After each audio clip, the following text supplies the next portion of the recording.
Queridos irmãos e amigos, saúdo a todos com a graça e paz do Senhor Jesus, amém? Um abraço muito carinhoso para os nossos 33 mil alunos dos 28 cursos diversos do Seminário Brasileiro de Teologia, espalhados em 78 países desde 1990. O sexo e a Bíblia. Sempre o sexo, ao longo de toda a Bíblia, foi muito polêmico e motivo de muitos trabalhos para Deus. E podemos enumerá-los em 12 pontos. Ponto número 1, o ano 1656 da criação, ou 4.430 a.C., foi motivo do dilúvio, pois a população daquele tempo estava vivendo o sexo dissoluto, a ponto de até os anjos entrarem nas mulheres, ocasião em que nasceram gigantes, onde também a idade do homem na terra foi reduzido para 120 anos. Ponto número 2, o ano 1850 a.C. foi motivo da destruição de Sodoma e Gomorra devido aos sodomitas em Gênesis capítulo 19. Ponto número 3, motivos do 7º e 10º mandamentos a Moisés, que são adultério e cobiça da mulher alheia. E ainda carta de divórcio devido à dureza do coração do povo. Deus separou 2 versículos e mandamentos somente destinados à doutrina sexual, devido a tanta preocupação e responsabilidade que o caso requer. Ponto número 4, cegueira de Sansão por Dalila no ano 1300, queda de Salomão no ano 935 e nas implicações de Jezabel nos anos 800. Ponto número 5, em todo o Velho Testamento temos centenas de casos contra o sexo pecaminoso, especialmente no comentário da lei e ainda em Oséias, Ezequiel, Provérbios e outros tantos livros, e todos vimos consequências drásticas recaindo sobre os rebeldes. Ponto número 6, o primeiro milagre de Cristo foi num casamento, tamanha a preocupação do interesse para preservar a primeira instituição divina, onde a água foi transformada no melhor vinho da festa, local em que tive a oportunidade também de presenciar um casamento em 1994. Ponto número 7, sexo mental em Mateus 5:28, onde cobiçar ou ter a intenção já se iguala ao pecado, inovação da doutrina cristã, onde passou a punir a própria tentativa. Isto pelo fato de quem tenta é porque o coração já disse sim, e então a vontade já se consumou. No Código Penal, a tentativa também é crime, embora com menor pena. Espiritualmente, a consequência da impureza é menor e não vão existir as consequências da comunhão do pecado alheio, porque não ocorreu consumativamente a união de corpos. Se a pessoa voluntariamente desistiu da consumação do adultério ou impede que isto aconteça, então vai ter de se arrepender e prometer a Deus de não pecar mais e pedir perdão apenas da tentativa, pois inexistem as consequências da união. O diabo sabe e conhece o coração desejoso de pecar e prepara pratos, ciladas, ocasiões e tentações e momentos para a pessoa cometer ou consumar, e assim a situação fica mais deprimente. Mas por outro lado, Deus conhece o coração do fiel que verdadeiramente está arrependido e concede muita graça para o mesmo manter-se de pé e no altar e em comunhão.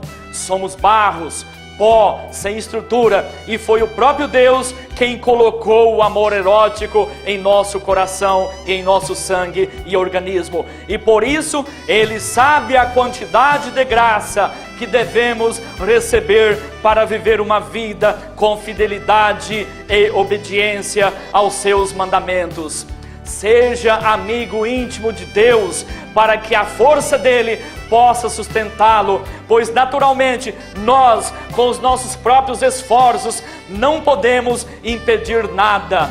Ponto número 8. Foi tema de divórcio dos discursos de Cristo, inclusive a maior quantidade de versículos contíguos proferidos por Cristo foi no encontro com uma mulher adúltera e amaziada, descrita por João capítulo 4, versículo de 1 a 30, onde uma samaritana se arrependeu de seus pecados e foi restaurada, tornando-se a primeira missionária, ganhando toda uma cidade para Jesus.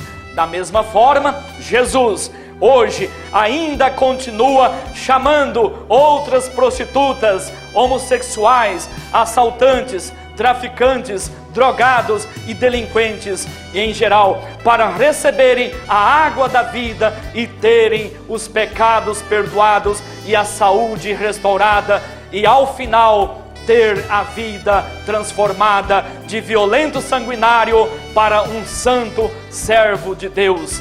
O Senhor Jesus veio para os doentes e fracos, e toda a humanidade se encontrava nessa situação. A igreja é o hospital e o médico dos médicos é Jesus, e quem já aceitou a salvação está sarado, e se continuar fiel até a morte, ganhará a coroa da vida eterna. Ponto número 9.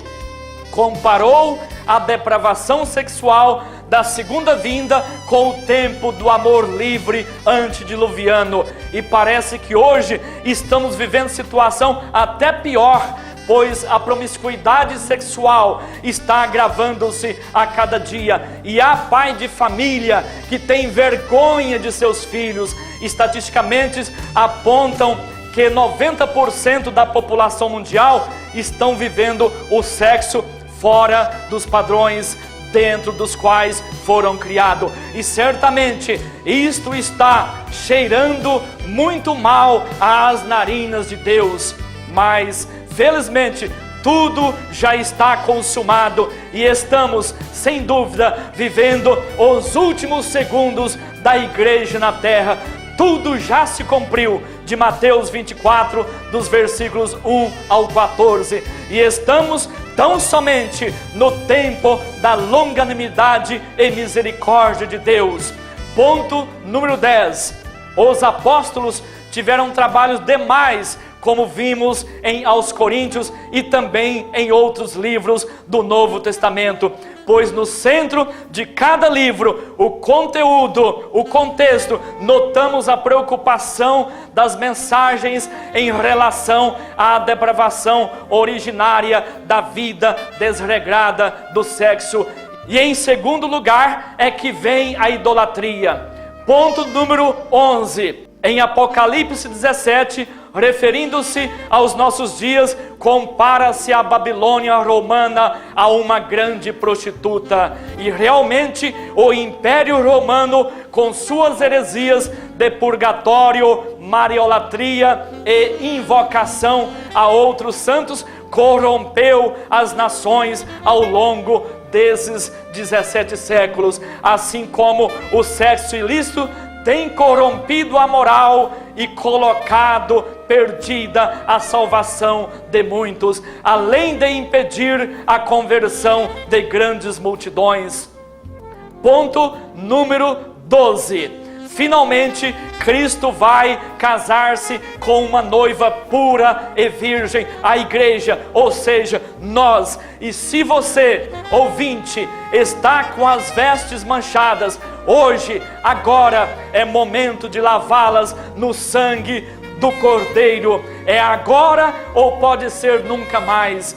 vamos subir para os céus, participar do tribunal e bodas, para recebermos coroas e galardões e vivermos eternamente com corpo glorificado, espiritual e incorruptível. Hoje, aqueles 2 mandamentos, o 7º e o 10º, se desdobraram em dezenas de divisões relacionadas ao mau uso do sexo, como amaziamento, pedofilia, prostituição, fornicação, homossexualismo, lesbianismo, pornografia e a última versão, ficar, onde os jovens que odeiam o Senhor Jesus já procuram conhecer-se sexualmente nos primeiros encontros.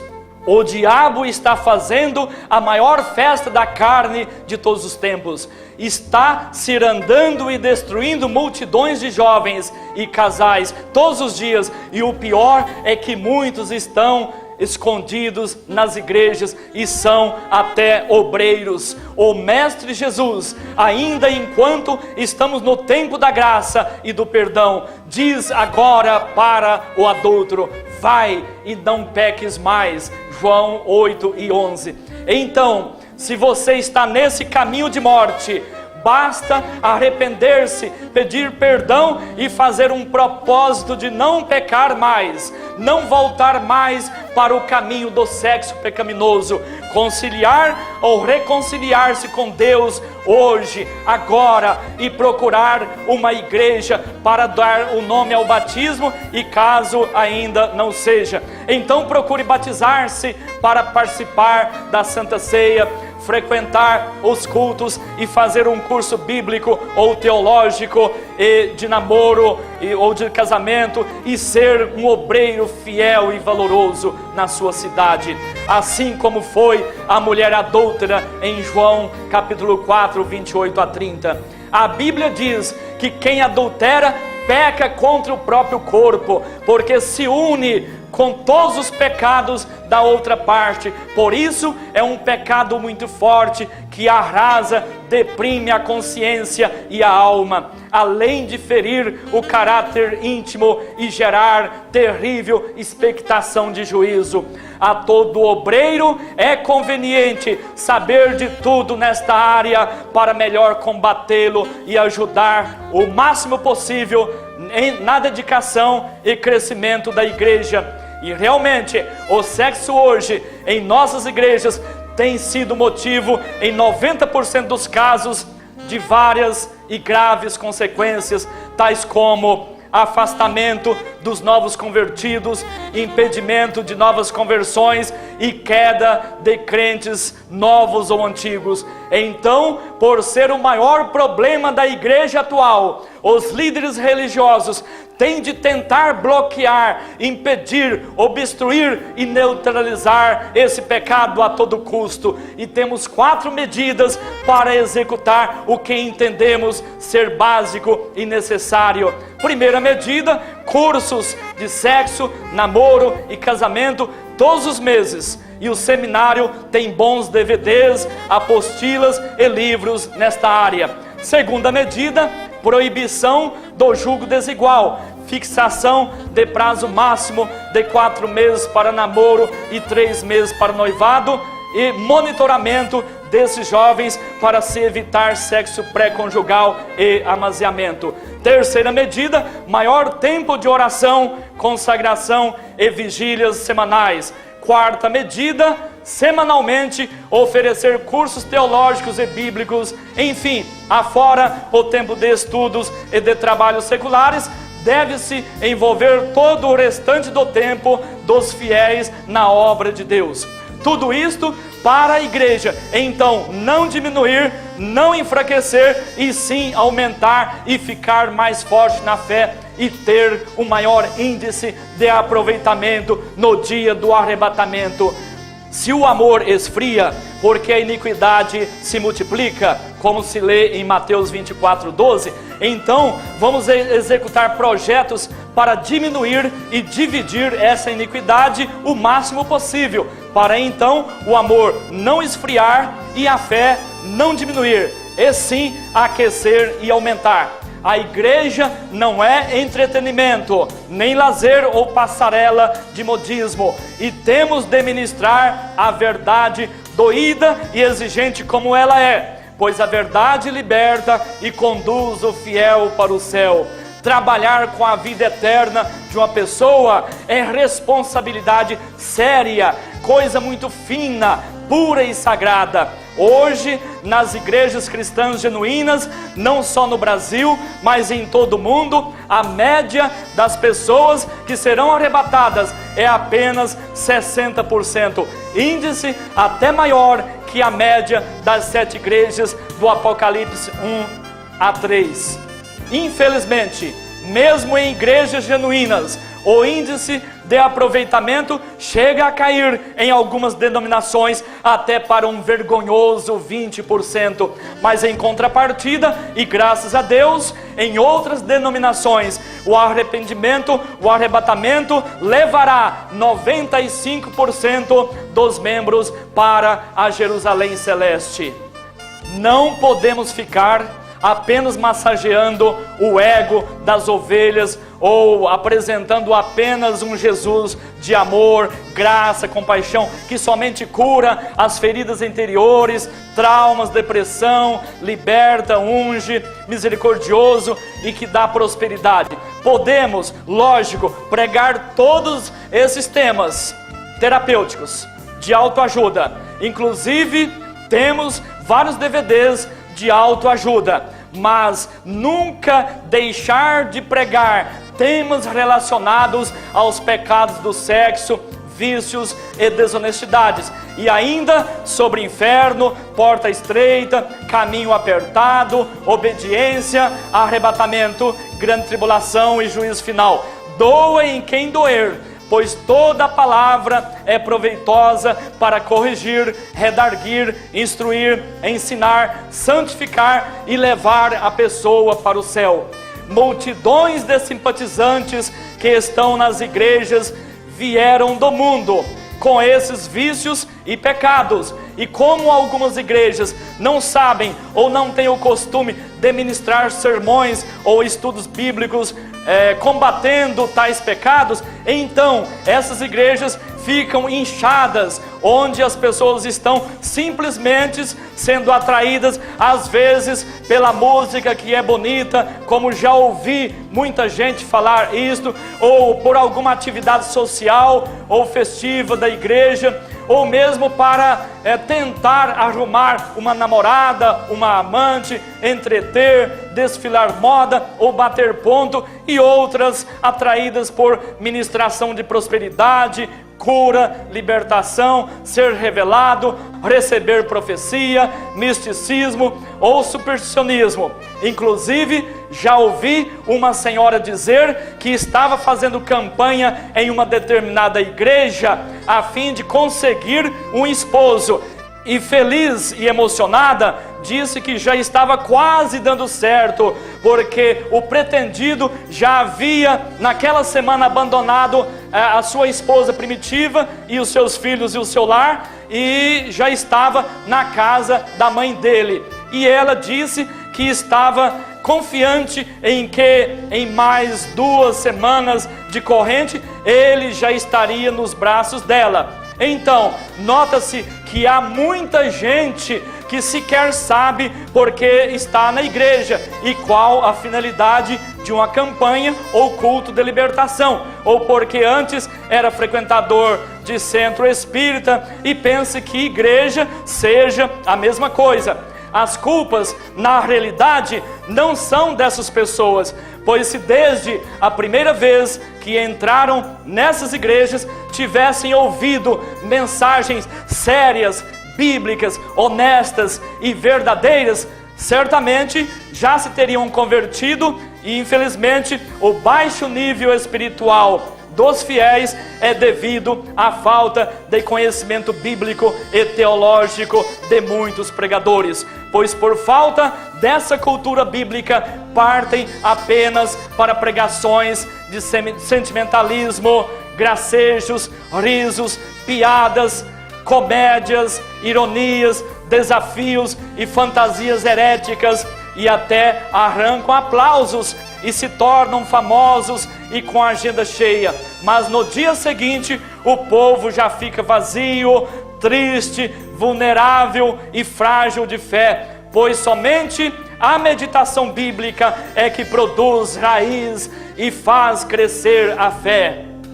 O sexo pré e extra é responsável em levar 90% do povo da terra para o inferno. E a igreja que não se preocupar em combater esse pecado com ministrações de sermões direcionados nesse sentido, está sendo desonesta e conivente.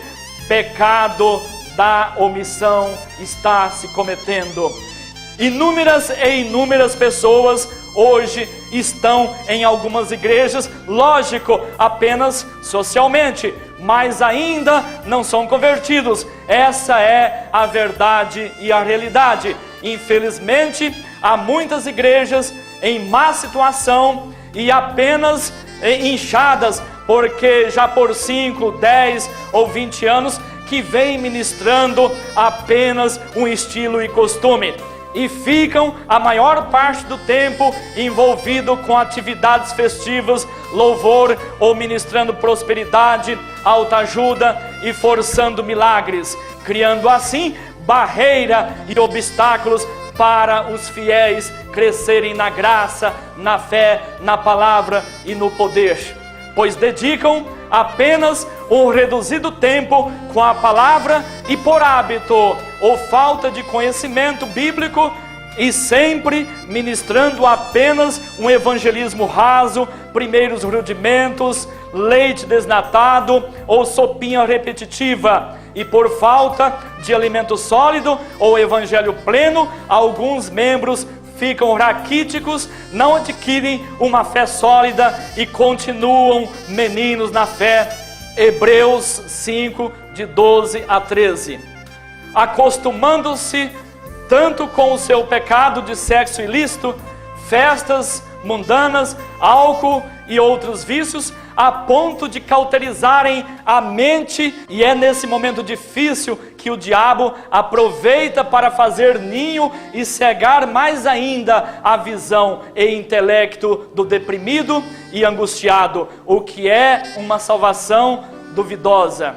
Em muitos casos, alguns até cantam, pulam e gritam, mas ainda não foram selados com o Espírito Santo, então ainda não são salvos, sequer têm o desejo de batizar-se, não sente a necessidade de abandonar a amante ou casar-se para deixar o pecado do adultério que há meses ou anos vem cometendo. Outros são amasiados, e até conheço pessoas que estão deixando família legítima em casa ou numa igreja e indo a outra igreja com a amante.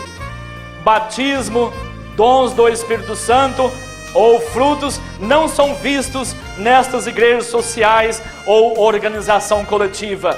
Se uma pessoa não tem vontade de frequentar estudos bíblicos e teológicos, cultos de doutrina, oração e escola dominical, então, com certeza, é duvidosa a sua fé. Existem muitos que estão confundindo igreja de Deus com igreja particular ou recreação social. Na igreja onde Cristo é o cabeça, o Espírito Santo domina, enriquece obreiros com dons e todos têm a justa oportunidade de se exercitarem.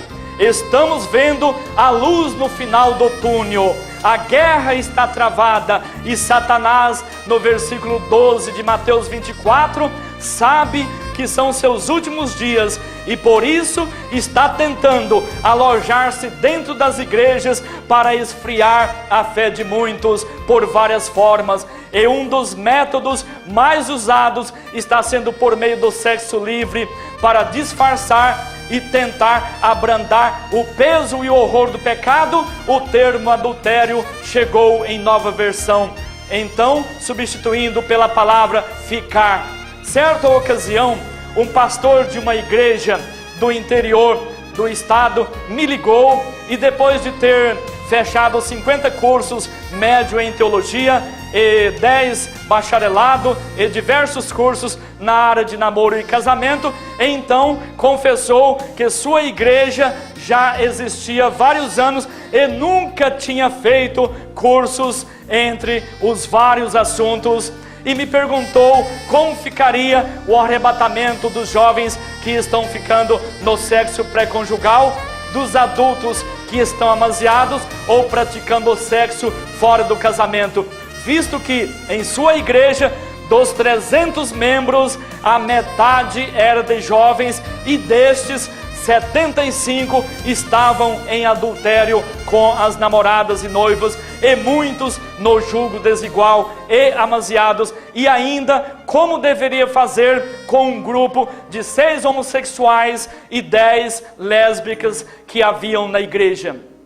Expliquei biblicamente, conforme Hebreus capítulo 13, versículo 4, primeiro, quanto à palavra ficar, que a sociedade moderna e depravada arrumou, afirmei ser um sinônimo de adultério e prostituição. Então, pecado, e tais pessoas serão julgadas, e quem deseja ser arrebatado não pode, em hipótese alguma, ficar no leito maculado e sujo. Transar não é palavra que se usa no vocabulário daqueles que desejam residir nos céus. Ademais, a Bíblia afirma que o adultério é o único pecado que é contra o próprio corpo. 1 Coríntios 6 e 18. Pois quando duas pessoas se unem, se relacionam, estão unindo e fundindo em pecados uns dos outros. Isto quer dizer que os pecados e legiões de demônios de um são repassados para o outro e vice-versa. Então, por isso que é um pecado muito agravante e que arrasa não somente o corpo, mas também os espíritos adúlteros, e ambos serão julgados agora e no vindouro. Hebreus 13 e 4. Amasiar é sinônimo de adultério. Quanto aos homossexuais e às lésbicas, expliquei que restou comprovado que são anormalidades genéticas no organismo. E em alguns casos raros, esses problemas são colocados na pessoa por espíritos malignos. Unir duas pessoas do mesmo sexo é contra a vontade de Deus e foge do plano natural da criação, como bem explica o apóstolo Paulo aos Romanos 1, de 24 a 28. Antes, Moisés já dizia que o homem não pode deitar-se com varão, como se fossem mulher. Quando a igreja evangeliza um drogado, um marginal ou uma prostituta e ocorre em conversão e radical mudança de vida, os mesmos podem sim serem batizados e até ser obreiros, pois assim como foi a prostituta em João 4, a primeira missionária que ganhou toda uma cidade para Jesus. Porém, se essa pessoa, após a conversão e batismo, deixa de seguir e viver nos padrões bíblicos e volta aos costumes antigos, deve, por consequência, ser afastado da Santa Ceia e das atividades da igreja. Da mesma forma, é um homossexual ou uma lésbica, quando ocorre o completo abandono da vida pregressa, pode sim ser batizado e participar da obra, mas se tal pessoa recai ou se desvia, retornando à vida antiga, não pode mais participar da Santa Ceia, nem de trabalhos da igreja, enquanto não se reconciliar com Deus e vencido o tempo probatório da disciplina. Tais irmãos devem vigiar e orar muito, ler a Bíblia todos os dias e nunca ficar envolvidos com outros que ainda não estão plenamente recuperados.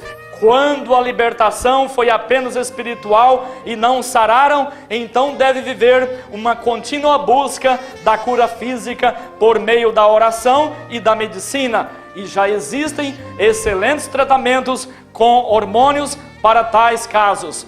A Igreja de Cristo não permite casamentos mistos e sequer consagrar a pastor ou outros cargos pessoas que ainda não abandonaram o desejo ao pecado. É da vontade de Deus que todo jovem se case, que tenha um lar, filhos e sejam uma bênção para com a família. Querido jovem, não tenha pressa, porque para tudo há o tempo certo e determinado. Espera com paciência em Deus, que o grande amor de sua vida já está preparado. Tudo o que falo é com base prática e espiritual, porque sou palestrante sobre namoro, sexo e casamento desde 1978. E minhas apostilas e livros são com base na Bíblia. Já ministrei em centenas e centenas de igrejas no Brasil e noutros países, e conheço a carência da juventude cristã bem de perto. Sei que o diabo está também ao derredor dos jovens, rangendo os dentes e bramando como o leão, buscando a quem possa tragar, e infelizmente tem devorado e engolido a muitos e em todos os dias. Sei o quanto tem pais, membros e até obreiros, líderes de igrejas que estão chorando lágrimas de sangue porque os seus filhos, que eram ativos e uma bênção, hoje se envolveram em relações íntimas com as namoradas e já perderam a salvação. Então, nossas igrejas têm de se envolver mais com ministrações e cursos contra o julgo desigual, sexo ilícito e pré-conjugal, se possível, uma vez por semana. Os líderes e conselheiros dos jovens e de casais devem reciclar mais, fazer cursos nessa área íntima e sentimental para saber orientar na hora certa os adolescentes, solteiros e os recém-casados.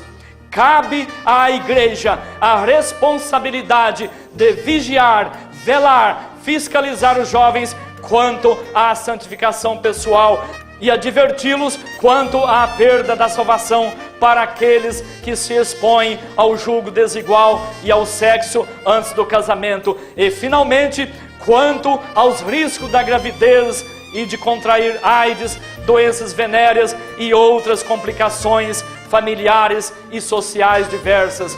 Namorar, casar-se e ter amigos mais chegados somente deve acontecer com a pessoa da mesma fé, pois o Senhor Jesus, em 2 Coríntios 6, 14 e 17, proíbe o julgo desigual. As moças e os moços que estão em comunhão com Deus estão, lógico, cheios do Espírito Santo, e quem não está em comunhão com Deus está cheio de espíritos malignos, e por isso não pode namorar nem se casar estando em situação oposta.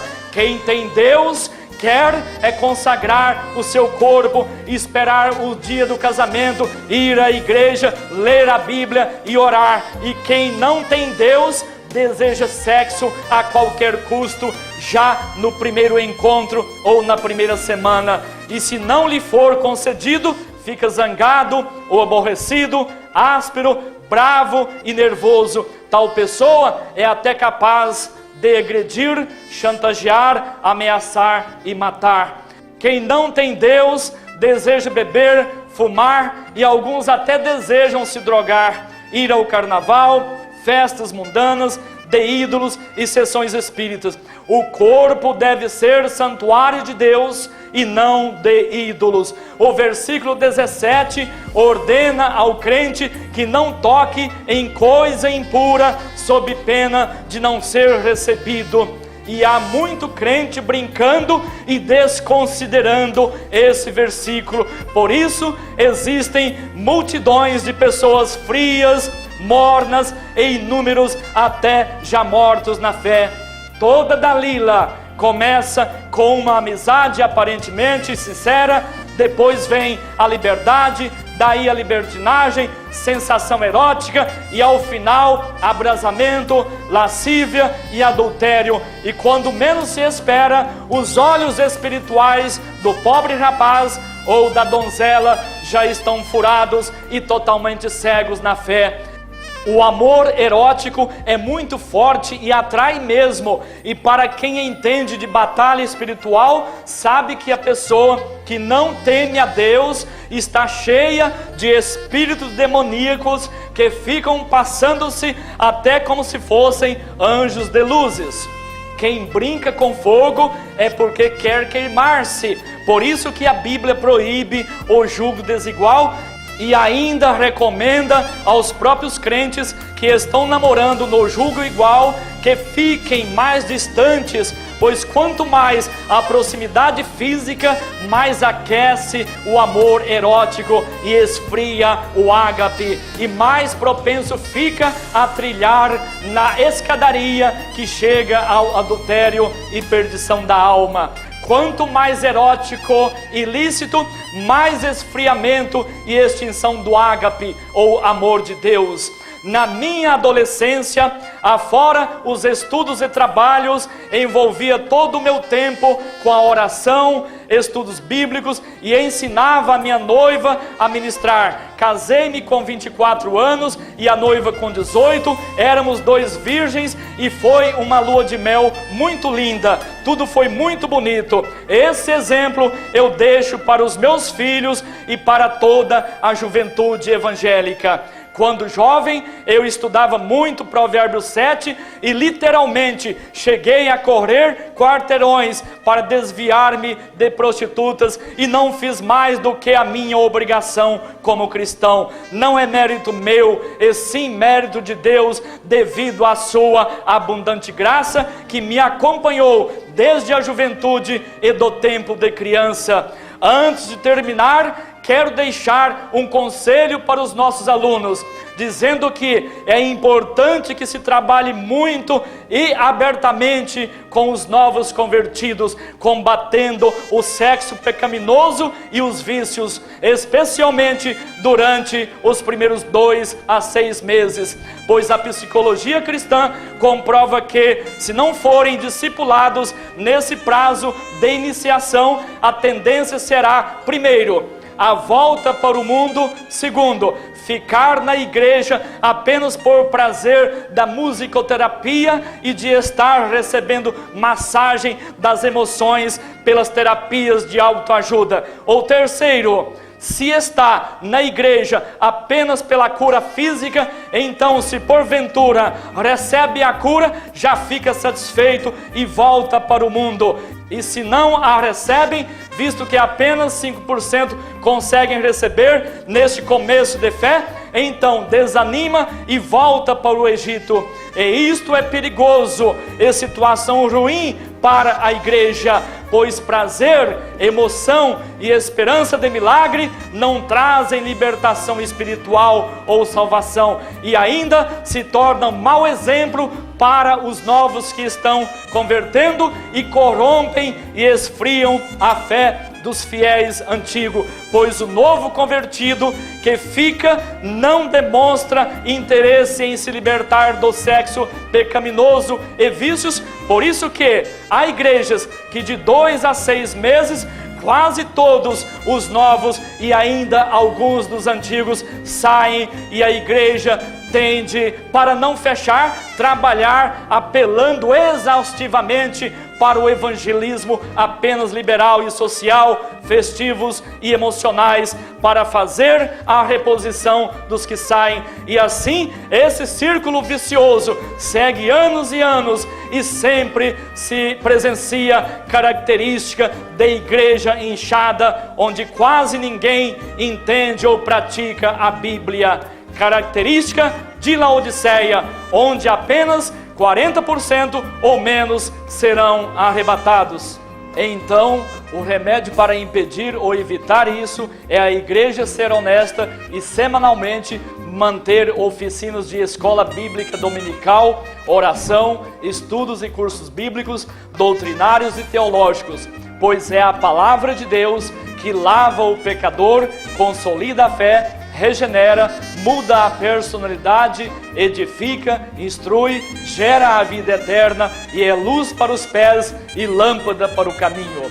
Aconselhamos a cada irmão que amplie mais os seus conhecimentos bíblicos referentes a sexo e a Bíblia, lendo 3 de nossos livros: Namoro e Casamento, editado pela CPAD em 87, Pecado e Santidade do Sexo, Segredo Conjugal, fazendo também os nossos cursos para namorados, casais e psicologia pastoral, e ao final assistindo aos demais DVDs, todos de minha autoria, pois tem muito de doutrina sadia que muito pode edificar a sua alma.